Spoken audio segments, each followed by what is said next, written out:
नमस्ते welcome back guys. तो केमिति अछंती? आई होप समस्ते बहुत ही बढ़िया थिबे एंड समस्तिंकर प्रिपरेशन मध्य बहुत ही बढ़िया चली थिबो।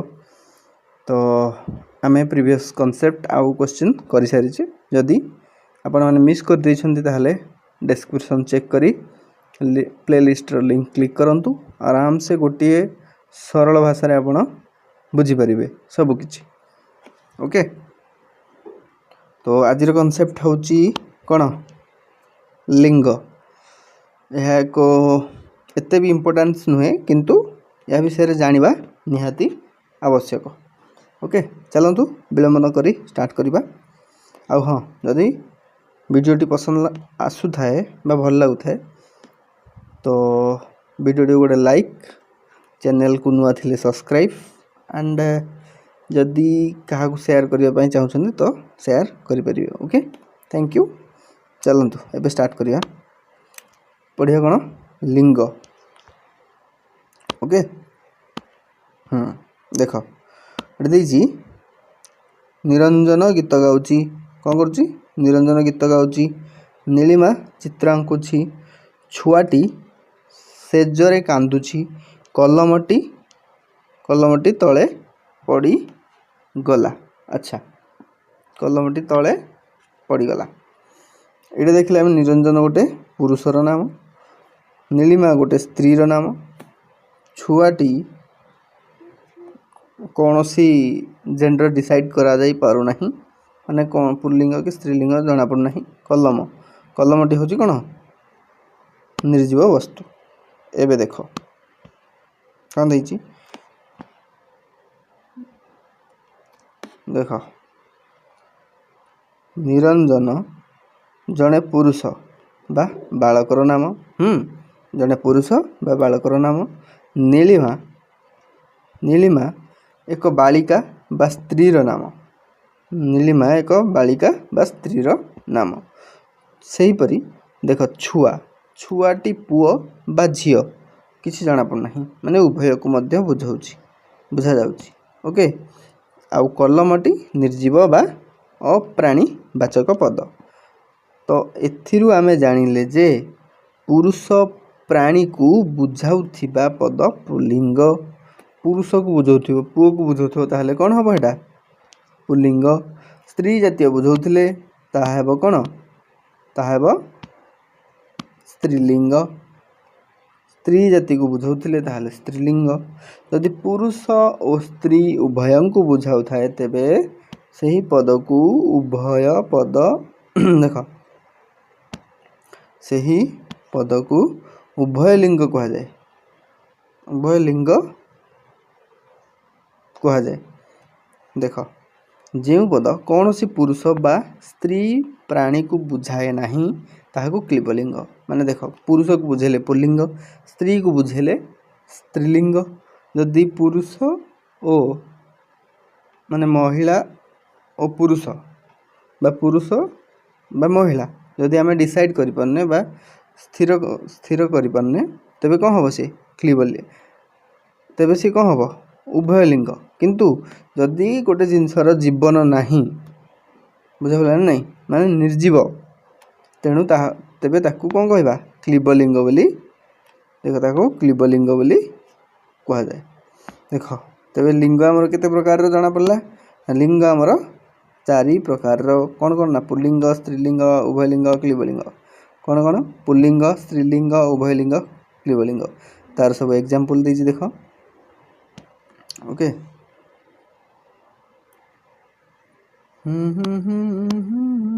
देख देख पुल्लिंगर जगन्नाथ गोपाल बापा भाई मामू पिंटू हाथी बाघ सिंह।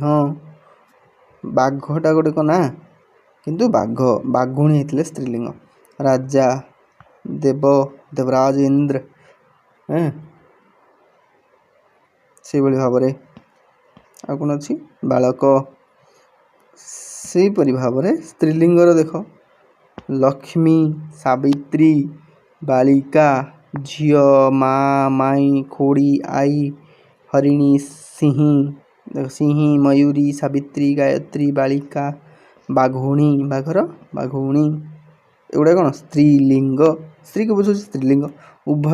ଉଭୟ ଲିଙ୍ଗ କେଉଁଟା ଉଭୟ ଲିଙ୍ଗ ଯେଉଁଟାକି ଉଭୟକୁ ବୁଝାଉଥିବ। ଦେଖ ଛୁଆ ନା ପୁଅ ନା ଝିଅ କିଛି ଡିସାଇଡ଼୍ କରାଯାଇପାରୁନି। ପିଲା, ଶିଶୁ, କୁଆ, କୋଇଲି, ଶିଶୁ କୁଆ, କୋଇଲି, ଚଢ଼େଇ, ଛେଳି, ଗୋରୁ, କର୍ମୀ, ଯାତ୍ରୀ ଓ ଲୋକ ଇତ୍ୟାଦି।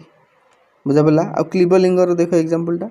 କ୍ଳୀବଲିଙ୍ଗ ଧାନ, ଚାଉଳ, ମାଟି, ପାଣି, ପବନ, ସୁନା, ରୂପା, ଲୁହା, ତମ୍ବା, ଛତା, ମୋବାଇଲ, ବହି, ଖାତା, କଲମ, କୋଇଲା, ଗଛ ଓ ତେଲ ପ୍ରଭୃତି। ଏଇଟା କ'ଣ ନା କ୍ଳୀବଲିଙ୍ଗ, ଯାହାର କି ଜୀବନ ନାହିଁ, ନିର୍ଜୀବ ବସ୍ତୁକୁ କ୍ଳୀବଲିଙ୍ଗ ବୋଲି କୁହାଯାଏ।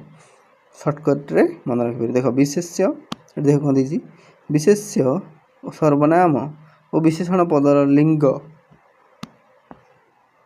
ବିଚାର କରାଯାଏ, ମାନେ ସେମାନଙ୍କର ଲିଙ୍ଗ ବିଚାର କରାଯାଏ। ବିଶେଷ୍ୟ ପଦର ଅର୍ଥକୁ ନେଇ ତାହା 4 ଶ୍ରେଣୀର ଲିଙ୍ଗ ଭିତରୁ ଯେଉଁ ଶ୍ରେଣୀର ଅନ୍ତର୍ଗତ ସ୍ଥିର କରାଯାଏ, ଅର୍ଥାତ୍ ପଦର ପ୍ରକୃତିଗତ ଲିଙ୍ଗକୁ ଅନୁସରଣ କରି ଲିଙ୍ଗ ନିର୍ଣ୍ଣୟ କରାଯାଏ। ଏତେ ସବୁ ବୁଝିବା ଦରକାର ନାହିଁ। ଦେଖ ଯଥା ଦେହ ପୁଲ୍ଲିଙ୍ଗ, ତନୁ ସ୍ତ୍ରୀଲିଙ୍ଗ, ଶରୀରଟା କ'ଣ କ୍ଳୀବଲିଙ୍ଗ, ଦେହଟା ହେଉଛି ପୁରୁଷ ବା ପୁଲ୍ଲିଙ୍ଗ, ତନୁ ହେଲା ସ୍ତ୍ରୀଲିଙ୍ଗ, ଆଉ ଶରୀର ହେଉଛି କ'ଣ କ୍ଳୀବଲିଙ୍ଗ। ତିନୋଟି ଯାକ ଶବ୍ଦର ଅର୍ଥ ସମାନ ହେଲେ ମଧ୍ୟ ଲିଙ୍ଗ ଭିନ୍ନ ଭିନ୍ନ ଅଟନ୍ତି। ବୁଝାପଡ଼ିଲା। ଅଟନ୍ତି। ତାପରେ କ'ଣ କରାଯିବ ନା ସେହିପରି ଦାର, ପତ୍ନୀ, କଳତ୍ର ଶବ୍ଦତ୍ରୟ ବା ସ୍ତ୍ରୀବାଚକ ହେଲେ ଦେଖ ସେହିପରି ଦାର, ପତ୍ନୀ, କଳତ୍ର ଶବ୍ଦତ୍ରୟ ସ୍ତ୍ରୀବାଚକ ହେଲେ ମଧ୍ୟ ଯଥାକ୍ରମେ ପୁଲ୍ଲିଙ୍ଗ, ସ୍ତ୍ରୀଲିଙ୍ଗ ଓ କ୍ଳୀବଲିଙ୍ଗ। ବନ୍ଧୁ ଅର୍ଥବୋଧକ ବନ୍ଧୁ, ସଖା ଶବ୍ଦ ପୁଲ୍ଲିଙ୍ଗ, ମାତ୍ର ମିତ୍ର ଶବ୍ଦ କ୍ଳୀବଲିଙ୍ଗ। କାହିଁକି? ଆର ଜୀବନ ନାହିଁ। ସେହିପରି ବୃକ୍ଷ, ପର୍ବତ ଶବ୍ଦ ସଂସ୍କୃତରେ ପୁଲ୍ଲିଙ୍ଗ ହେଉଥିଲା ବେଳେ ଓଡ଼ିଆରେ ଅପ୍ରାଣୀବାଚକ ହେତୁ କ୍ଳୀବଲିଙ୍ଗ। ପ୍ରାଣ ନାହିଁ ତାର। ଓକେ, ଏତେ ସବୁ ଜାଣିବାର ନାହିଁ। ଫାଷ୍ଟ ଦେଖ ଯାହା କହୁଛି ଦେଖ, ବୃକ୍ଷ ଦେବତା, ବୃକ୍ଷ ଦେବତୀ, ଗ୍ରାମ ଦେବତା, ଗ୍ରାମ ଦେବତୀ, ଏଗୁଡ଼ା ସବୁ କରିବ। ସର୍ବନାମ ପଦ ବିଶେଷ୍ୟ ପଦ ପରିବର୍ତ୍ତେ ବ୍ୟବହୃତ ହେଉଥିବାରୁ ତାହା ବିଶେଷଣର ଲିଙ୍ଗ ଗ୍ରହଣ କରେ। ସର୍ବନାମ ପଦ ବିଶେଷଣ ପଦ ପରିବର୍ତ୍ତେ ବ୍ୟବହୃତ ହୋଇ ଲିଙ୍ଗ ଗ୍ରହଣ କରେ। ବୁଝାପଡ଼ିଲା। ସର୍ବନାମ ପଦ ବିଶେଷ୍ୟ ପଦ ପରିବର୍ତ୍ତେ ବ୍ୟବହୃତ ହୋଇ ଏସବୁ କାରସାଦି କରେ। ଓକେ, ସଦାନନ୍ଦ ଦଶମ ଶ୍ରେଣୀରେ ପଢ଼େ। ଫାଷ୍ଟ ଦେଖ ସଦାନନ୍ଦଟା କ'ଣ? ସଦାନନ୍ଦ ହେଉଛି ଗୋଟେ କ'ଣ ପିଲା ମାନେ ପୁରୁଷ। ବୁଝାପଡ଼ିଲା। ଶ୍ରେଣୀରେ ପଢ଼େ। ସେ କ'ଣ କହିଲା ନା ସେ ଶ୍ରେଣୀରେ ପ୍ରଥମ ହୁଏ। ତାର ବ୍ୟବହାରରେ ସମସ୍ତେ ସନ୍ତୁଷ୍ଟ। ଏଇଭଳିଆ ୱାର୍ଡ଼ ଗୁଡ଼ାକ ତାର ଏକ୍ଜାମ୍ପଲ୍। ବୁଝିପାରିଲା। ସେ ଓ ତାର ସର୍ବନାମ, ସେ ଓ ତାର ସର୍ବନାମ ପଦଦ୍ୱୟ ସଦାନନ୍ଦ ବିଶେଷ୍ୟ ପଦ ପରିବର୍ତ୍ତେ ବ୍ୟବହୃତ ହୋଇଥିବାରୁ ପୁଲ୍ଲିଙ୍ଗ ଅଟେ।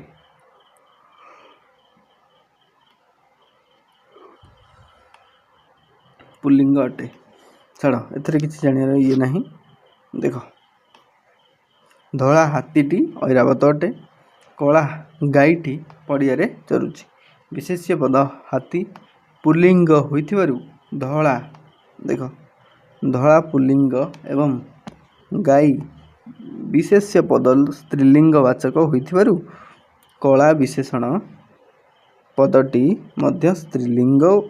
କ୍ୱଚିତ୍ କ୍ଷେତ୍ରରେ ଏହା ବ୍ୟତିକ୍ରମ ଦେଖାଯାଏ, ଯଥା କାଳି ଗାଈ ଭିନ୍ନ ଗୋଠେ। ବୁଝିପାରିଲା? ଏଇ ପୁଅଟି ଗୋରା, ସେପଟା ଗୋରା, ତାକୁ ନିର୍ଦ୍ଦେଶ କଲେ, ମାନେ କ'ଣ କଲେ, ସେପଟେ ଗୋରା, ତାକୁ ଗୋଟେ ଆକ୍ଷେପ କଲେ। ଓକେ, ଗୋରୀ ଝିଅଟି ଶ୍ୟାମ ବାବୁଙ୍କର, ଗୋରୀ ଝିଅଟି ଶ୍ୟାମ ବାବୁଙ୍କର। ଆଉ କିଛି ଇମ୍ପୋର୍ଟାଣ୍ଟ ନାହିଁ। ଓକେ, ଦେଖ, ଓଡ଼ିଆ ଭାଷାର ପ୍ରାକୃତିକ ଲିଙ୍ଗକୁ ଅନୁସରଣ କରୁଥିବା ଆଉ ତ ସବୁ ଜାଣିଛ। ଏଠାରେ ବିଶେଷ ପଦ ଓଡ଼ିଆ ପୁଲ୍ଲିଙ୍ଗ ହୋଇଥିବାରୁ ଅକ୍ଷ ବିଶେଷଣ ସୁନ୍ଦର ବାଳକ। ଏଇଟା ବି ତୁମେ ନୋଟ୍ କରିପାର, କିଛି ଅସୁବିଧା ନାହିଁ। ଧୀରେ ଧୀରେ ଆଗକୁ ଯାଉ, ଦେଖ ଚେଞ୍ଜ କରିକି କେମିତି ଲେଖିବ, ଗୋଟେ ଏକ୍ଜାମ୍ରେ ପକେଇ ପାରେ, ଲାଗୁଛି ମୋତେ। ସେଭଳି ଭାବରେ ଏଇଟା ଦେଖ କ'ଣ କ'ଣ ଦେଇଛି ସବୁ ଦେଖିନିଅ, ଥରେ ଥରେ ଦେଖାଇ ଦେଉଛି। ବତ୍ସ ବତ୍ସ୍ୟା ସ୍ତ୍ରୀଲିଙ୍ଗ, ସଭ୍ୟ ସଭ୍ୟା, ଭଦ୍ର ଭଦ୍ରା, ଶିଷ୍ୟ, ସବୁଗୁଡ଼ା ତ ଗଲେ ବହୁତ ଟାଇମ୍ ହେଇଯିବ। ଖାଲି ଜଷ୍ଟ ଦେଖାଇ ଦେଉଛି, ଆରାମସେ ଦେଖିନିଅ। ସୁବର୍ଣ୍ଣା ସନାଥ ସ୍ତ୍ରୀଲିଙ୍ଗ ପୁଲ୍ଲିଙ୍ଗ। ପାଠିକା କ'ଣ ହେବ କୁହ? ପାଠିକାଟା କ'ଣ ହେବ? ସ୍ତ୍ରୀଲିଙ୍ଗ।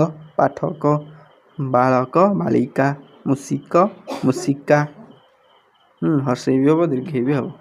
ଶିକ୍ଷକ ଶିକ୍ଷିକା ବା ଶିକ୍ଷୟିତ୍ରୀ। ବୁଝିପାରିଲା? ପ୍ରତ୍ୟୟ ଯୋଉ କରିବା ସବୁ ଟିକେ ଟିକେ ଦେଖିନିଅ, ଆଗକୁ ସ୍କିପ୍ କରୁଛି, ଦେଖିନିଅ।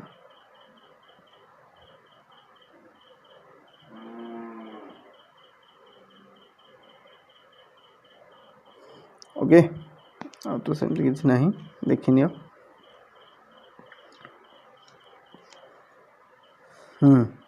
ଆଉ ଗୋଟେ ଇମ୍ପୋର୍ଟାଣ୍ଟ,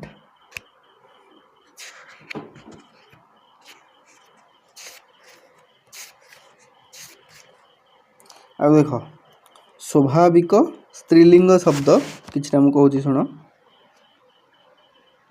ସଂସ୍କୃତ ଭାଷାରେ କେତେକ ସ୍ତ୍ରୀଲିଙ୍ଗ ଶବ୍ଦ ଓଡ଼ିଆ ଭାଷାରେ ଅବିକଳ ବ୍ୟବହୃତ ହୋଇଥାଏ।